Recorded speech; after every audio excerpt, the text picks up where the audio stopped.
एक फैसला जो पूरे देश की तस्वीर बदल देगा। आर्टिकल 370 का एब्रोगेशन, एक कहानी जो हर एक भारतीय के दिल को छू लेगी। 1947 से लेकर आज तक एक क्षेत्र जो भारत के हृदय में बसता है, हमेशा विशेष स्थान लेगी। जब सरकार ने एक फैसला लिया जो पूरे कश्मीर की किस्मत बदल देगा।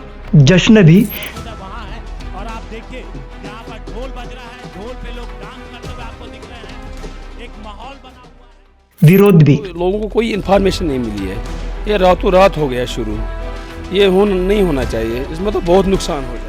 एक देश एक विधान, भारत और कश्मीर के भविष्य का नए आसमान तक का सफर। जम्मू कश्मीर टेररिज्म के लिए एक फैक्ट्री बन चुका था। भारत के हर वादियों में अब्दुल कलाम और बाबा साहेब अम्बेडकर का नाम गूंजता था। When there is order in the nation, there is peace in the world. तभी जम्मू कश्मीर की वादियों में बुरहान वानी, सैयद सलाहुद्दीन, रियाज नाइकू, अबू कासिम, अबू बकर, यासिम बदकाल ऐसे टेररिस्ट का नाम गूंजता था। इन टेररिस्ट से टकराव के वक्त हमारे इंडियन आर्मी के बहुत से लोग शहीद हुआ करते थे।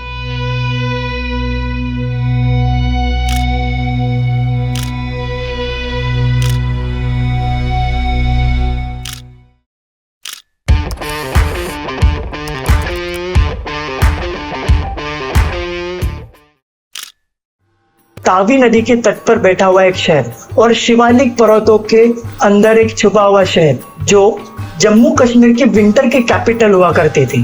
जम्मू को जम्मू बनने के पीछे एक अनोखी कहानी, जिसके भीतर जम्मू के 1400 सेंचुरी के अंदर एक राजा हुआ करते थे जिनका नाम था राजा जम्बू लोचन। वो सुबह पहाड़ों में शिकार के लिए जा चुके थे और उन्होंने एक अनोखी चीज देखी जहां पर शिकार और शिकारी यानी कि शेर और हिरन एक जगह पे एक तरने के ऊपर, एक झरने के ऊपर पानी पीते हुए दिखाई दी। उसी चीज को देख के उन्होंने अपने राज्य की कल्पना की जिसके अंदर पीस और टॉलरेंस दोनों एक साथ रह सके, और उसी से टाइम बदलता गया, टाइम जाता गया और जम्मू नाम से ही जम्मू प्रोनाउंसिएशन आने लग गया। जम्मू राज्य के अंदर बहुत धर्मों के अलग अलग तरीके के मंदिर, श्राइन्स पाए जाते हैं, जैसे मुस्लिम धर्म का और दूसरा हिंदू धर्म का, सिख धर्म के अलग अलग श्राइन्स पाए जाते हैं और हिंदू धर्म की अलग अलग यात्राएं निकलती है।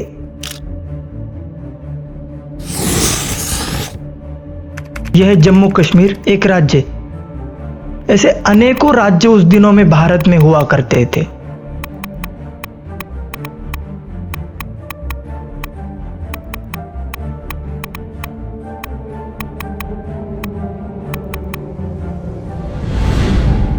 जैसे कि Chola empire, Hoysala empire, Chalukya empire, Rajput kingdom, Garhwal dynasty, Chandel dynasty, Kakatiya dynasty, Yadava dynasty.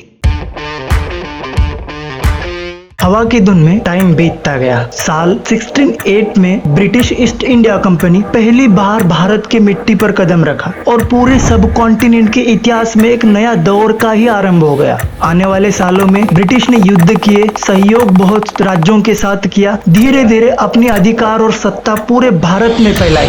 कई राज्यों से रिश्ते बनाए और कई राज्यों के साथ समझौता किया और पूरे भारत में उन्होंने उनका कब्जा बनाया। लगभग 200 साल तक भारत में ब्रिटिशों ने अपना साम्राज्य बनाया और पूरा का पूरा भारत के आर्थिक संसाधनों को लूट के अपने देश में ले गए। अंत में 15 अगस्त 1947 को भारत ने ब्रिटिश के साम्राज्य से स्वतः की स्वतंत्रता प्राप्त की। स्वतंत्र के दौरान देश को अपने भविष्य के लिए एक महत्वपूर्ण निर्णय लेना था। विभाजन से भारत और पाकिस्तान की स्थापना हुई। इस समय रियासतों के ऊपर एक चुनौती थी, या तो भारत में शामिल हो या पाकिस्तान में, और उनको स्वतंत्र रहना है तो स्वतंत्र भी रहे। बट पाकिस्तान कश्मीर के ऊपर बहुत ज्यादा प्रेशर डालता था, जिसके कारण कश्मीर के राजा ने भारत और पाकिस्तान के साथ स्टैंड स्टिल एग्रीमेंट किया, जिसके तहत उनको विचार करने के लिए टाइम मिल सके।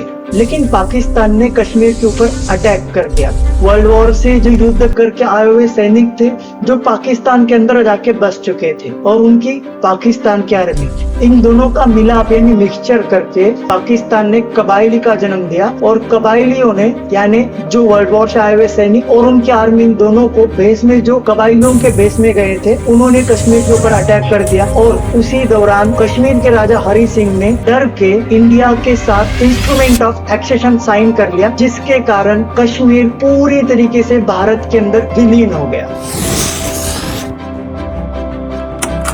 शुरू में भारत के संविधान में आर्टिकल 370 का उल्लेख नहीं था। बाद में इसे जम्मू कश्मीर के विशेष स्वातंत्र्य प्रदान करने के लिए जोड़ा गया। आर्टिकल 35A उस जगह के स्थिति के निवासियों और संपत्ति के अधिकारों को तय करता था। विशेष विधियों और विशेष आर्टिकल्स का निर्माण किया गया। इस विशेष प्रावधान ने औद्योगिक विकास को सीमित किया, जिसके कारण वहाँ की इकोनॉमिक कंडीशन और बेरोजगारी बहुत ज्यादा बढ़ चुकी थी। 1990 का समय भारत के लिए बहुत महत्वपूर्ण था, क्योंकि उसी दिनों में भारत एक ओपन मार्केट हो रहा था और अलग अलग इंडस्ट्रीज भारत में आ रही थी। और उसी दौरान यानी 1990 के दौरान कश्मीर के अंदर आतंकवाद में बहुत ज्यादा तेजी दिखाई देने लग गई, जिसके कारण तनाव और असमानता बहुत ज्यादा बढ़ चुकी थी। इसी कारण जम्मू कश्मीर के यूथ के पास एम्प्लॉयमेंट नहीं बचा था, क्योंकि कोई इंडस्ट्री वहां पर जाती नहीं थी, ना कोई इंडस्ट्री वहां पर नहीं लगी थी बिकॉज ऑफ आर्टिकल 35। इसी कारण आर्टिकल 35 और 370 को निकालने के लिए बहुत ज्यादा डिमांड होने लग गई और बहुत जरूरी भी था कश्मीर के विकास के लिए।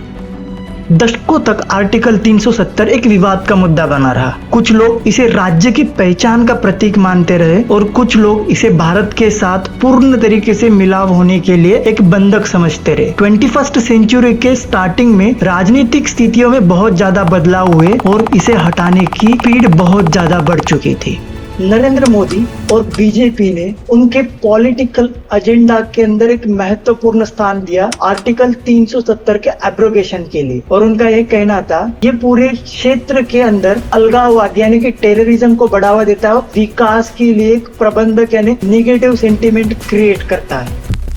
5 अगस्त 2019 को भारत के गृह मंत्री अमित शाह के नेतृत्व में आर्टिकल 370 को निकाल देने का फैसला लिया गया। एक राष्ट्रपति के आदेश और संसदीय प्रस्ताव के कारण इस अनुच्छेद को बहुत परिपूर्वक तरीके से समाप्त कर दिया गया और जम्मू कश्मीर के विशेष स्थिति को समाप्त कर दिया गया। ये घोषणा सुनकर अलग अलग तरीके के प्रतिक्रियाएं मिले। समर्थकों ने इसे राष्ट्रीय एकीकरण का प्रतीक कहा गया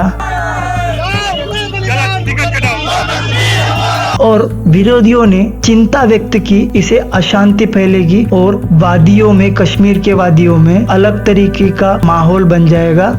इसके ऊपर बहुत ज्यादा सवाल भी उठाए। My identity that I am a Kashmiri, my Kashmirian that has been ruined, that has been murdered in the parliament, in the daylight of parliament, brutally murdered. Abrogation के बाद जम्मू कश्मीर में महत्वपूर्ण परिवर्तन देखे गए। राज्यों को 2 केंद्र शासित प्रदेशों में बांट दिया गया, जम्मू कश्मीर और लद्दाख। उन सारे क्षेत्रों में सुरक्षा व्यवस्थाओं में बहुत ज्यादा बढ़ोतरी हुई और सारे तरीके से कर्फ्यू लगाया गया, जिसके कारण उस राज्य में उस दिनों में सुरक्षा बनी रहे। उसके बाद में पूरे क्षेत्र में शांति और समृद्धि दिखाई दे रही है। आर्टिकल 370 के एब्रोगेशन के कारण बहुत से लोग दुखी थे और बहुत ज्यादा लोग खुश थे। यही थी आर्टिकल 370 की कहानी।